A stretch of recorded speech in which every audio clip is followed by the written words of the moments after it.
재산을 부모님이 돌아가신 이후에 상속받는 게 좋을까요? 아니면 지금 증여세를 내고 증여받는 게 좋을까요?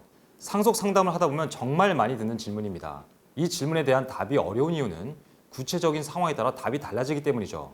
단순히 상속 재산의 법적 분배뿐만 아니라 상속세, 증여세, 양도소득세 등 세금 문제도 고려해야 하고 당장 이 재산을 증여받아야 할 필요성이 얼마나 있는지 이 재산의 미래 가치를 어떻게 보느냐도 고려해야 합니다. 어렵습니다. 그래서 이번 영상에서는 부모님의 재산을 지금 증여받는 것이 좋은지 아니면 상속이나 유언으로 받는 것이 좋은지 판단할 때 고려해야 할 요소를 말씀드립니다.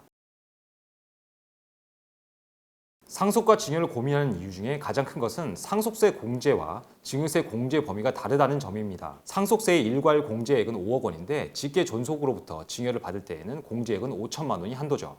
그래서 첫째 딸이 홀 어머니에게서 6억 원의 재산을 유언으로 받았으면 상속세는 일괄 공제액 5억 원을 뺀 1억 원에 대해서만 내면 되는데 이 재산을 생전 증여로 받으면 증여세 공제액 5천만 원을 뺀 5억 5천만 원에 대한 세금을 내야 한다는 뜻이 됩니다. 이 사안에서 증여세 공제만 생각한다면 증여로 재산을 받는 것보다는 상속으로 재산을 받는 것이 유리하다고 할 수 있습니다. 반면에 첫째 딸이 홀어머니를 모시고 오랫동안 살았는데 다른 형제들이 첫째 딸의 기여를 인정할 것 같지 않다면 재산을 미리 받는 것이 좋다고 예전 영상에서 말씀드린 적이 있습니다. 그 이유는 나중에 어머니 돌아가시고 나서 상속재산을 나누는 협의가 안 되어 가정법원에 상속재산 분할 심판 청구를 하더라도 장녀가 기여분을 얼마나 인정받을 수 있을 것인지를 확실히 장담할 수 없습니다. 기여분이 전혀 인정 안 되어 재산을 똑같이 n분의 1로 나누어야 할 수도 있죠. 그렇다면 불확실한 기여분 소송에서 기여분을 인정받을 수 있을 것이라고 막연히 기대하는 것보다는 지금 세금을 더 내더라도 아예 증여를 받거나 아니면 유언으로 재산을 받는 방법을 써야 합니다. 그런데 저는 유언보다는 증여가 더 좋다고 봅니다. 왜냐하면 유언은 언제든지 처리할 수 있으니까요. 다른 형제들이 어머니에게 가스라이팅을 해서 자기들이 유언을 받을 가능성을 완전히 배제하지 못하는 상황이라면 증여로 재산을 받으시는 것을 권합니다. 어머님이 가진 재산이 논이나 밭인데 첫째 딸이 대도시에서 직장 생활을 한다면 지금 이 논이나 밭은 증여받아야 곧바로 팔아야 합니다. 우리나라에서는 농사를 짓는 사람만이 농지를 소유할 수 있는 것이 원칙이니까요. 또한 첫째 딸이 무주택자인데 어머니에게서 주택을 증여받으면 나중에 신축 아파트 청약 기회에 문제가 생길 수도 있고 공공주택 임차에도 당장 문제가 생길 수 있습니다. 그리고 어머니에게서 재산을 증여받아 종합부동산세를 내야 하는 구간에 진입했다면 세부담이 더 늘어날 수도 있죠. 이와 같이 지금 재산을 증여받았을 때 당장 내야 하는 증여세 외에 이 재산을 보유함으로써 생기는 기타 불이익도 중요한 고려사항입니다.